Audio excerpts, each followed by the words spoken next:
Hello दोस्तों, हम लोग इसके पहले के वीडियो में हम लोग ने धनुष भंग और वन पथ पर, जिसे गोस्वामी तुलसीदास ने लिखा है, उसका अध्ययन किया था। हम लोग उसके आगे के पदों का अध्ययन करेंगे। इसके पहले के क्लासों में हम लोग ने रस छंद अलंकार का भी अध्ययन किया है। ठीक है, जिन्होंने नहीं देखा है वो अभी जाके देख लें। चलिए आज शुरू करते हैं। ठीक, जो गोस्वामी तुलसीदास द्वारा रचित है। तो देखिए क्या कह रहा है। काम कुसुम धनुषायक ली है, सकल भुवन अपने बस कीन्हे। देवी तजिय सन्नऊ असु जानी, भंजब धनुष राम सुनु रानी।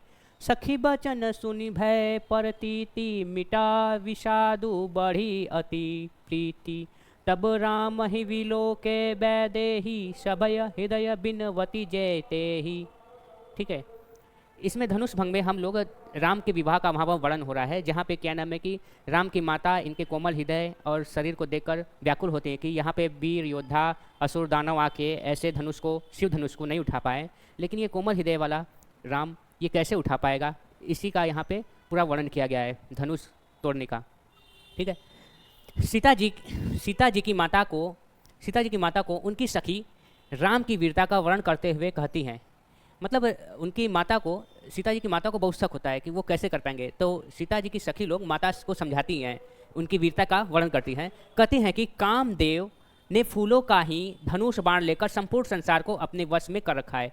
मतलब राम जी ऐसे हैं जैसे कामदेव के बाण से कोई भी व्यक्ति दूसरे प्रति आकर्षित होता है, उसी तरह राम जी को देखकर वहाँ के जितने जनता थे उनको देखकर आकर्षित और हर्षोहित हो रहे थे। ठीक है, अतः हे देवी, आप अपने मन की शंका का परित्याग कर दीजिए।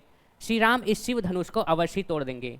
मतलब उनकी माता को बहुत शक होता है कि वो तोड़ पाएगा कि नहीं तोड़ पाएगा, इसी का शक होता है। तो इसको शक को दूर करने के लिए वो कहती हैं कि आप विश्वास कीजिए कि वो धनुष स्वयं तोड़ लेंगे शिव धनुष को।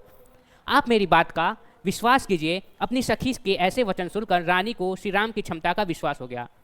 मतलब सखी उनको पूरी तरीके से विश्वास दिलाती है कि अरे कर लेंगे, तुम काहे घबरा रही हो, ये सब करते हैं। किसी भी तरीके से उन्हें कन्विंस करते हैं कि ये कर लेंगे, डरो मत, उनका विवाह सीता से अवश्य होगा, तुम डरो मत, ऐसा विश्वास दिलाती है और उन्हें विश्वास हो जाता है। ठीक है, और उनका दुख या उदासी समाप्त हो गया।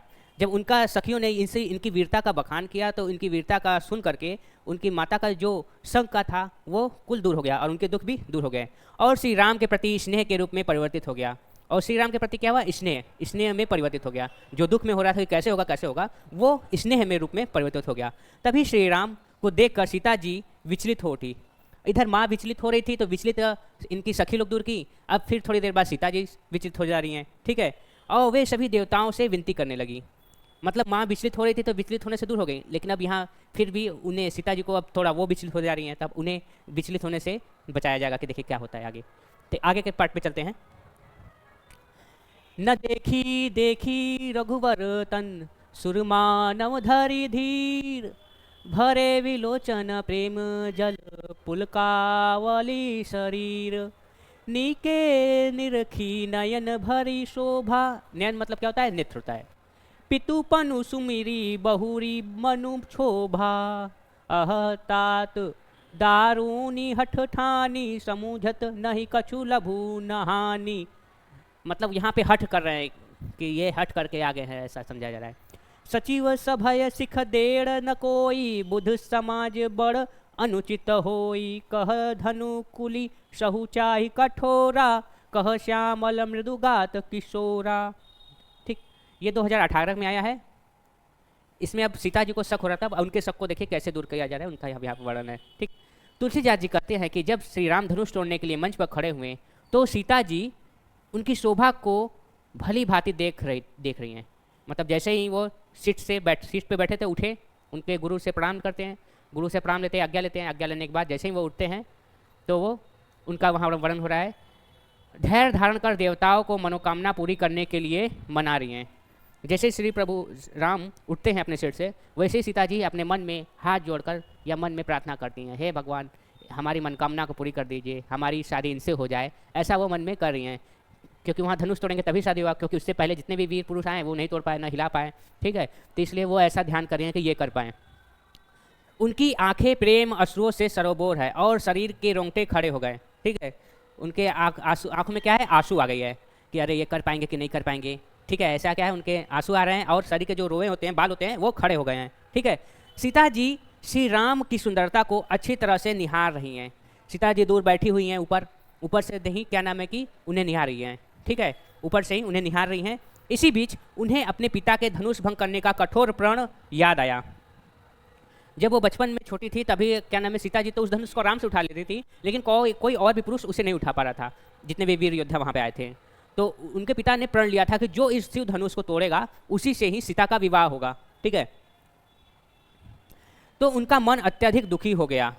इसलिए क्या हुआ, सीता जी का मन अत्यधिक दुखी हो गया क्योंकि उनके पिता ने प्रण लिया था कि जो इसे तोड़ेगा वही से करेंगे, ठीक है। इसलिए उनका मन दुखी हो गया। सीता जी मन में सोचती हैं कि पिताजी ने ऐसा कठोर प्रण क्यों किया, उन्होंने अपने इस प्रण से होने वाले लाभ हानि का विचार नहीं किया। मतलब पिताजी को अब कोस रही हैं कि पता नहीं क्यों ऐसा प्रण ले लिया कि जो पूरा नहीं हो सकता है, ऐसा मन में वो विचार कर रही हैं, ठीक है, कि लाभ हानि होगा कि नहीं होगा, बस प्रण ले लिए हैं। मंत्री जी भी भय के कारण उन्हें कुछ नहीं समझा पा रहे हैं। मतलब राजा के जो मंत्री होते हैं उन्हें समझाना चाहिए, लेकिन वो उनसे भय है, उनके आगे वो डर रहे हैं कि कैसे समझाएंगे उन्हें। इस सभा में बड़े बड़े ज्ञानी बुद्धिमान बैठे हैं, तब भी यहाँ इतना बड़ा अनुचित हो रहा है। मतलब कि उस सभा में बड़े बड़े ज्ञानी पुरुष, महंत, महात्मा, साधु संत सभी लोग बैठे हुए हैं, लेकिन कोई भी उन्हें समझा नहीं रहा है कि आप अपने हट को तोड़िए, ठीक है, कि आप किसी से भी अपने अनुसार शादी विवाह कराइए। ये कौन सोच रहा था, ये सीता जी सोच रही थी। कोई भी इस अनर्थ को नहीं रोक पा रहा है। कहाँ वज्र से कठोर यह धनुष और कहाँ यह कोमल शरीर वाले सावले किशोर राम, ठीक है। मतलब शरीर जो धनुष है वो वज्र से भी अधिक कठोर है, और यहाँ पे राम को वो कठोर कोमल हृदय के समान वो बता रही हैं, ठीक है, कोमल हृदय या कोमल शरीर जैसा बता रही हैं। सीता जी के मन में यह भय बैठा है कि श्री राम इस वज्र के समान धनुष को तोड़ पाएंगे या नहीं तोड़ पाएंगे। मतलब वो सीता जी ऊपर से बैठी रहती हैं और यही सब भगवान से प्रार्थना करती हैं और सोचती हैं कि ये तोड़ पाएंगे कि नहीं तोड़ पाएंगे, कहाँ ये वज्र जैसा धनुष है और कहाँ ये कोमल से शरीर वाले मनुष्य के समान, ठीक है। आगे इसके पढ़ते हैं। आगे देखिए, विधि के ही भांति धरो उर्धिरा, उर्मिस क्या होता है, उर्मिस पेट, सिरस सुमन कन बोध हीरा, सकल मिस क्या होता है, चेहरा, ठीक है। सकल सभा के मति भय भोरी, अब मोही संभु चाप गति तोरी, निज जड़ता लोगन पर डारी, हो ही हरऊ रघुपति ही निहारी, अति परिताप शिय मन माही, लव निमेष जुग सय समझाही, ठीक है। यहाँ पे भी उसके आगे क्या होता है, उसके आगे वो फिर अपने मन और विचारों में फिर सोचती हैं, उसी का यहाँ पे वर्णन किया गया है। सीता जी कहती हैं कि हे विधाता, अब वो मन में सोचती हैं और मन ही मन विधाता से कहती हैं, अब मैं किस तरह से अपने हृदय को धैर्य बधाऊँ। मतलब अब कैसे हम अपने हृदय को समझाएं कि ये महापुरुष जो हैं सब कुछ कर सकते हैं, ये कैसे समझाएं, ये चीज़ अपने हृदय से सोचती हैं। क्या कभी शिरीष के फूल के कर्ण से हीरे को काटा जा सकता है। मतलब फूल से क्या हीरे को काटा जा सकता है, यहाँ पे ये बात हो रहा है कि क्या कभी फूल से हीरे को काटा जा सकता है। यहाँ तक विद्व सभा के सभी लोग बुद्धि भोली अर्थात बावली हो गई है। कह रहे हैं कि यहाँ तो इतने कोमल हृदय वाले, कोमल शरीर वाले मनुष्य हैं जो इतने कठोर जैसे धनुष को कैसे उठाएंगे, कैसे तोड़ेंगे, और यहाँ पे जो सभा में बुद्धिजीवी बैठे हैं वो लोग क्यों नहीं समझ रहे हैं, ऐसा वो अपने मन में सोच रही हैं। हे शिव धनुष, अब तो मुझे तुम्हारा ही आसरा है। वो मतलब शिव धनुष को ही मन कहते हैं कि अब तुम्हारा ही आसरा है, तुम ही कोमल होकर मेरी मनोकामना पूरी करोगे, ठीक है। मन में कहती हैं कि तुम ही कोमल हो जाओ जिससे हमारी मनोकामना पूरी हो जाए। किससे कहती हैं, धनुष से, शिव धनुष से कहती हैं मन ही मन कि तुम ही कोमल हो जाओ। अपनी जड़ता त्यागने के बाद रघुनाथ जी के कोमल शरीर पर दृष्टि डालो, ठीक है। मतलब वो धनुष से प्रार्थना कर रही हैं कि अपनी जो जड़ता है उसे त्याग कर रघुनाथ जी के कोमल शरीर पर दृष्टि डालो, ठीक है, कि तुम यहाँ जहाँ इतने कठोर हो और ये कोमल शरीर वाले, उसी के समरूप हल्के हो जाओ। मतलब यहाँ पे धनुष से प्रार्थना की जा रही है कि तुम इनके शरीर को देखो, इतने कोमल है, तुम उनके जैसा या उनके समान हो जाओ जिससे वो आसानी से धनुष को तोड़ सकें, ठीक है। अतः सीता जी के मन में अत्यधिक संताप या दुख हो रहा है। इसलिए क्या हो रहा है, संताप या दुख हो रहा है उन्हें, सीता जी को। इसी कारण उन्हें पलक झपकने में लगा एक क्षण भी 100 युग के समान लग रहा है। मतलब जैसे जैसे टाइम बीत रहा है, जैसे किसी का एग्जाम होने वाला है, जैसे जैसे एग्जाम टाइम होता है तैसे तैसे लगता है कि अरे यार रुक जाए और टाइम मिल जाए, वैसे ना उसी तरह से सीता जी को हो रहा है कि क्या नाम है कि और टाइम मिल जाए और ये रुक जाए, ठीक है। उनके अस्थिरता बढ़ती जा रही है मन में, हृदय में, ठीक है। वे श्री राम जी के कोमलता का स्मरण करके ईश्वर से उन पर कृपा करने की प्रार्थना करती है। मतलब पूरी तरीके से यहाँ पे श्री राम जी को श्री राम जी के प्रति भगवान से प्रार्थना करती हैं कि उनके जैसा बाण हो जाए कि वो आराम से बाण को तोड़ सके, उनकी शक्ति के समान हो जाए कि आराम से बाण को तोड़ सकते हैं, क्योंकि वो कोमल शरीर वाले हैं, ऐसा उनका सोच था। और यहाँ पे वज्र जैसा या जड़ता जैसा धनुष को बताया गया है। ठीक है, इतना आप लोग को समझ में आ गया। फिर आगे चलते हैं।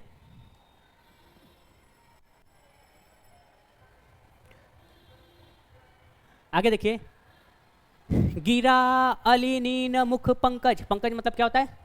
कमल, कमल। गिरा अलनीन मुख पंकज रोकी, प्रगट न लाज निशा अवलोकी, लोचन जलु रह लोचन को न, जैसे परम कृपन पकर सोना। सकुची व्याकुलता बड़ी जानी, धरी धीरजु प्रतीत उर आनी। तन मन वचन मोर पनुत्साचा, रघुपति पद सरोज चितु राचा। तो भगवानु सकल उर्वासी, करही मोहि रघुबर कै दासी। जेहि पर सत्य स्नेहु, सोते ही मिलई न कछु संदेहु। संदेहु मतलब संदेह या शक। प्रभु तन चितई प्रेम तन ठाना। ठाना मतलब प्रण करना, ठाना मतलब प्रण करना। कृपा निधान राम सबु जाना, सियहि बिलो की तके धनु कैसे। चितव गरुर लघु ब्यालहि जैसे। ठीक है, ये 2015 में आया है। ठीक, अब उसके आगे और क्या क्या सोचती हैं इसका वर्णन पढ़ते हैं। ठीक है, यहाँ कवि सीता जी के वाणी की असमर्थता को प्रकट करते हुए कहते हैं। सीता जी के क्या कर रहे हैं? वाणी की असमर्थता, मतलब वो मन में सोच ही रही थी, वो असमर्थता जैसे सोच रही थी कि हो पाएगा कि नहीं हो पाएगा, ऐसा वो असमर्थता सोच रही थी कि प्रभु राम कर पाएंगे नहीं कर पाएंगे। सीता जी के प्रेम भाव की वाणी रूपी भ्रमरी को उनके मुख रूपी कमल ने रोक रखा है। ठीक है, अर्थात वह कुछ बोल नहीं पा रही है, मतलब ये बस मन ही मन वो ऐसा सोच रही हैं, ऐसा मन में प्रतीत कर रही हैं, लेकिन कुछ बोल नहीं पा रही हैं कि बोल पाएँ। ठीक है, जब वो भ्रमरी लज्जा रूपी रात देखती हैं, भ्रमरी मतलब क्या होता है? भौरा, भौरा। ठीक है, भौरा लज्जा रूपी रात देखती हैं तो वह अत्यंत मौन होकर कमल में बैठी रहती हैं। ठीक है, अत्यंत मौन होकर कमल में बैठी रहती है। जैसे देखो, जैसे कमल जब दिन होता है तो कमल खिला रहता है, तो उसी में जाकर क्या करता है? कमल के ऊपर भौरा बैठ जाता है। लेकिन जैसे ही रात होता है, भ्रमर जो होता है, कमल जो होता है, कमल ऑटोमेटिक क्लोज हो जाता है। ठीक है, तो उसी तरह भ्रमर जो है, भौरा जो है, उसी के अंदर क्लोज हो जाता है। वहाँ पे इसी चीज़ के बारे में बताया गया है। और स्वयं को प्रकट नहीं करती, मतलब सीता जी के मन के बारे में बताया गया है कि वो भौरे के समान कमल के रूप में बंद हो गई। ऊपर से तो वो एकदम शांत है, लेकिन अंदर में भौरा जो घुसता है या अंदर से मन जो जैसा करता है, उसके बारे में यहाँ पे कवि कह रहे हैं। क्योंकि वह तो रात्रि के बीत जाने पर ही प्रातःकाल प्रकट होकर गुनगुनाती है, अर्थात सीता जी की लज्जा के कारण कुछ नहीं कह पा रही हैं और उनके मन की बात मन में ही रह जाती है। मतलब वो ये सब देखती है, लेकिन उनकी जो मन की बातें हैं वो मन ही में रह जाती हैं। इन सभी विचारों को वो किसी से कहती नहीं है, वो खाली मन ही मन भगवान से या धनुष से, शिव धनुष से मन ही मन अपना भाव प्रकट करती हैं। उनका मन अत्यंत भावुक है, जिसके कारण उनकी आंखों में आंसू छलक आते हैं, परंतु वह उन आंसुओं को बाहर नहीं निकलने देती है। मतलब मन से वो दुखी है, ठीक है, मन से वो दुखी है, लेकिन उनके आंसू बाहर नहीं आ रहे कि कोई देख पाए। ठीक, आगे चलते देखिए।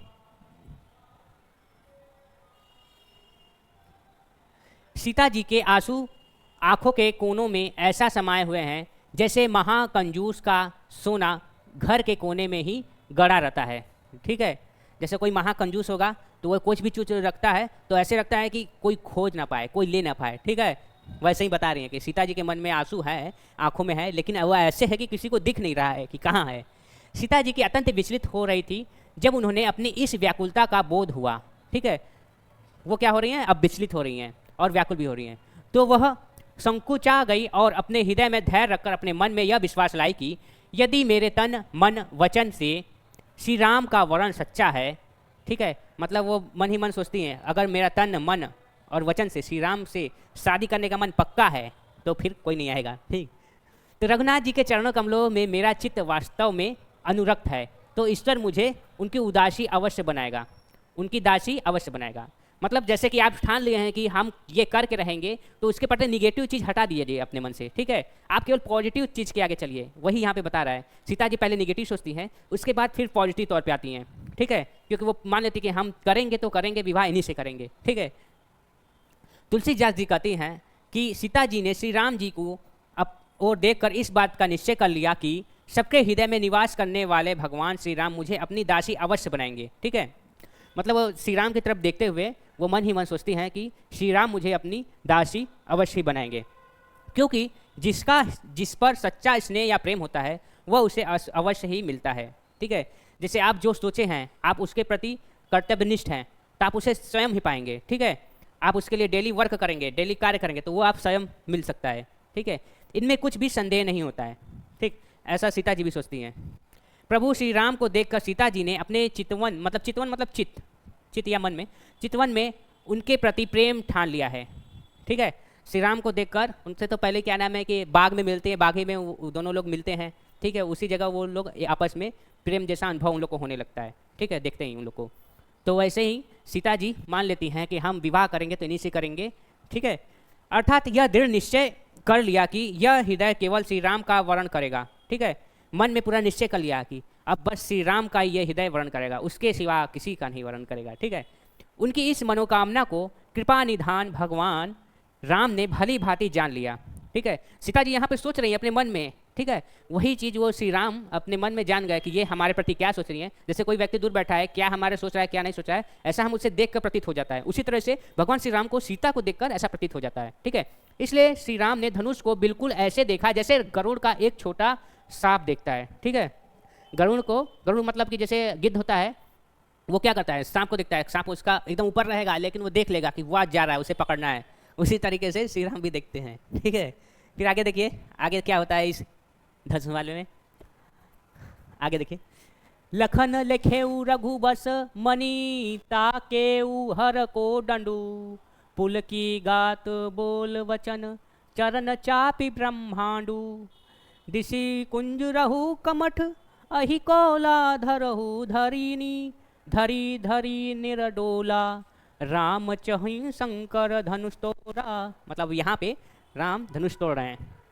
होहु सजग सुनी आयुष मोरा, चाप समीप रामु जब आए, नर नारिन सुर सुकृत मनाए, सब कर सौ सौ अरु अज्ञनाओ, मंद महिपन कर अभिमानु, भृंगुपति केरी गर्भ करु आई, सुरमुनि बरह केरी कदराई, सिय कर सोचु जनक पछतावा, रानी कर दारु दुख दावा, सब भूचाप बड़ बोहितु पाई, चढ़े जाई सब संग बनाई, राम बहु बल सिंधु अपारू, चहत पारू नहीं को अक अड़खाहू। ये देखिए 2018 में आया है और 20 में है। ठीक है, इस तरीके से अभी तक तो सोच रहे थे कि क्या नाम है कि विवाह के बारे में ऐसा सोच रही थी, और वहाँ राम भी इनके प्रति ऐसा मन में सोच रहे थे उनको देख करके। फिर आगे देखिए क्या होता है। तुलसीदास जी कहते हैं कि जब लक्ष्मण जी ने देखा कि रघुकुल मणि श्री राम शिव जी के धनुष को खंडित करने की दृष्टि से देख रहे हैं। ठीक है, मतलब यहाँ लक्ष्मण जी भी देखते हैं कि अरे प्रभु श्री राम किसको देख रहे हैं। वो देखते हैं कि वो धनुष पर गरुड़ जैसा नेत्र लगाए हुए हैं कि आज धनुष को तोड़ेंगे। ठीक है, तो उनका शरीर आनंदित हो उठा। ठीक है, लक्ष्मण जी ये देखकर आनंदित हो रहे हैं, मस्त हो रहे हैं। शिव धनुष के खंडन से ब्रह्मांड में उथल पुथल न हो जाए, इसलिए लक्ष्मण जी ने अपने चरणों से ब्रह्मांड को दबा लिया।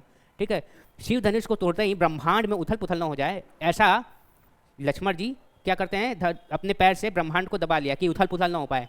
ठीक है, लक्ष्मण जी कहते हैं कि हे दिग्गजो, हे कच्छप, हे शेषनाग, हे वाराह, मतलब अब सभी से प्रार्थना कर रहे हैं लक्ष्मण जी मन में। क्या कर रहे हैं, हे दिग्गज, हे कच्छप। कच्छप मतलब क्या होता है, कछुआ, कछुआ, क्योंकि कहते हैं ना कि ये पृथ्वी जो है कछुए के ऊपर है ना। हे वैराग, हे शेषनाग। ठीक है, आप सभी धैर्य धारण करें तथा पृथ्वी को संभाल कर रखें, क्योंकि श्री राम इस शिव धनुष को तोड़ने जा रहे हैं। मतलब अब सभी से प्रार्थना करते हैं कि सभी लोग अपना ध्यान धरिए और हमारी रक्षा कीजिए। ऐसा मन में करते हैं कि आप लोग अपना अपना काम कीजिए, जिससे ये, क्योंकि शिव धनुष तोड़ते ही कुछ ना कुछ हो सकता है, ऐसा क्या नाम है वो प्रार्थना करते हैं शेषनाग, वाराह, दिग्गज और कच्छप से। ठीक है, इसलिए आप सब मेरी इस आज्ञा को सुनकर सतर्क हो जाइए। जब श्री राम धनुष के पास गए तब वहां उपस्थित नर नारी अपने धनुष पुण्यों को मनाने लगे, क्योंकि सभी को श्री राम के धनुष तोड़ने पर शंका था तथा अज्ञान है कि श्री राम इस धनुष को तोड़ पाएंगे या नहीं तोड़ पाएंगे। मतलब वहाँ पे उपस्थित जो लोग हैं अभी भी लोगों को वहाँ शक है, मतलब माता सीता के माता को शक था, फिर उसके बाद सीता को शक हुआ, अब वहाँ के जनता के लोग को शक हो रहा है कि तोड़ पाएंगे कि नहीं तोड़ पाएंगे, ऐसा उनके शक होता है। सभा में उपस्थित नीच अहंकारी राजाओं को भी यही लग रहा है कि श्री राम धनुष को नहीं तोड़ पाएंगे। मतलब वहाँ पे जो नीच अहंकारी राजा है या दानव है वो लोग भी कंफ्यूज हैं कि ये तोड़ पाएंगे कि नहीं तोड़ पाएंगे, ऐसा कन्फ्यूजन है उन्हें, ठीक है। क्योंकि जब हमसे धनुष नहीं टूटा तो राम को इससे कैसे टूटेगा। वहाँ पे जो इतने भी नीच थे, दानव थे, वो भी कन्फ्यूजन में थे, जब इतने हम बलवान हैं नहीं तोड़ पाए तो वो कैसे तोड़ लेंगे। आगे में देखिए, आगे देखिए क्या कर रहे हैं। अभी हम लोग ने क्या नाम है कि ये देखा कि अब लक्ष्मण ध्यान देते हैं, ठीक है, लक्ष्मण ध्यान देते हैं प्रभु राम पे, ठीक है, कि अब शिव धनुष तोड़ने वाले हैं। उसके आगे देखिए अब शिव धनुष तोड़ने के बारे में और क्या क्या सोचते हैं। राम विलो के लोग सब चित्र लिखे से देखी, चितैसी कृपा या न जाने विकल बसेसी, देखी विपुल विकल वैदेही निमिष विहात कलप समदेही, त्रिषित बारी बिनु जो तनु त्यागा, मुए करई का सुधा तड़ागा, का वर्षा जब कृषि सुखाने, मतलब का वर्षा जब, मतलब कि वर्षा जिस समय होना चाहिए उस समय ना हो तो उसके क्या है, उसका कोई फायदा नहीं है, ठीक है। जैसे कि अभी सूखा पड़ा है तो इस टाइम क्या नाम है कि बारिश होना चाहिए, लेकिन जब कृषि सुखा गई, तुम्हारी खेत या जो डाला गया था दाना उससे सुखा गई, उसमें पौधा नहीं हुआ, तो अब बारिश होगा तो उससे कोई फायदा नहीं। वही से जैसा यहाँ बताया गया है। समय चुके पुनि का पछिताने, असजीय जानी जान की देखी, प्रभु पुल के लख प्रीत बसेसी, गुरहि प्रणामु मन ही मन कीन्हा, अति लाघव उठाई धनु लीन्हा, दम के दामिनी जिमि जय, पुनि नभ धनु मंडल सब भौ, लेत चढ़ावत खेचत गाढ़े, काहू न लखा देख सब ठाड़े, ते ही छन श्राम मध्य धनु तोरा, भरे भुवन धुनि घोर कठोरा, भरे भुवन घोर कठोरा, रव रवि बाजी तजी मुर मारुगु चले, चिक्की रही दिगज डोल मही अही कोल कुरुम कलम क्ले, सुर असुर मुनि कर कानन दीन है, सकल विकल विचारही, को दंड खंडे राम तुलसी जयती बचन उचारही, ठीक है। इससे मतलब कि जैसे कि अगर इस समय आप लोग का पढ़ाई का समय है, इस समय आप लोग अगर पढ़ाई नहीं करेंगे तो उससे क्या होगा, उसी जैसा हो जाएगा जैसे कि खेत सुखाने का बात कहा है यहाँ पे कि समय रहते ही अगर हम लोग जाग गए तो हम लोग अपने लक्ष्य को प्राप्त कर सकते हैं, क्योंकि समय बार बार नहीं आता है। इस समय जो समय है करने के लिए, अपने लक्ष्य के लिए मेहनत करने के लिए, उस पर ध्यान दिया जाए, ठीक है। वही इस पर यहाँ पे बताया गया। देखिए इस ये लाइन देखिए बहुत बढ़िया है यहाँ पे, का वर्षा जब कृषि सुखाने, क्या वर्षा जब कृषि सुखा गया तो वर्षा होने से क्या फायदा, समय चुके पुनि का पछताने, मतलब समय जब चुक जाएगा, समय जब चला जाएगा तो फिर पछताने से कोई लाभ नहीं है, ठीक है। कभी तुलसीदास जी कहते हैं कि श्री राम ने वहाँ उपस्थित सभी लोगों को देखा तो उन्हें वे चित्र में लिखे हुए से प्रतीत हुए, ठीक है। उनके बाद जब कृपा के धाम श्री राम ने सीता जी की ओर देखा तो उन्हें सबसे अधिक व्याकुल लगी, ठीक है। मतलब जब राम सभी लोग को देख रहे थे तो उसमें सीता जी को देखें तो वो सबसे ज़्यादा उन्हें व्याकुल दिख रही थी। सीता जी को अत्यंत व्याकुल देखकर उन्होंने अनुभव किया कि उनका एक क्षण, एक कल्प ब्रह्म द्वारा सृष्टि बनाने की कला समय, कल्प मतलब यहाँ पे क्या बताया, ब्रह्मा द्वारा जो बनाया गया समय है उसे कल्प कहेंगे, ठीक है। ब्रह्मा द्वारा सृष्टि में बनाए गए समय को कल्प कहेंगे। समान बीत रहा है, तभी श्री राम ने एक पल का भी विलंब किए बिना धनुष भंग करने का निर्णय कर लिया।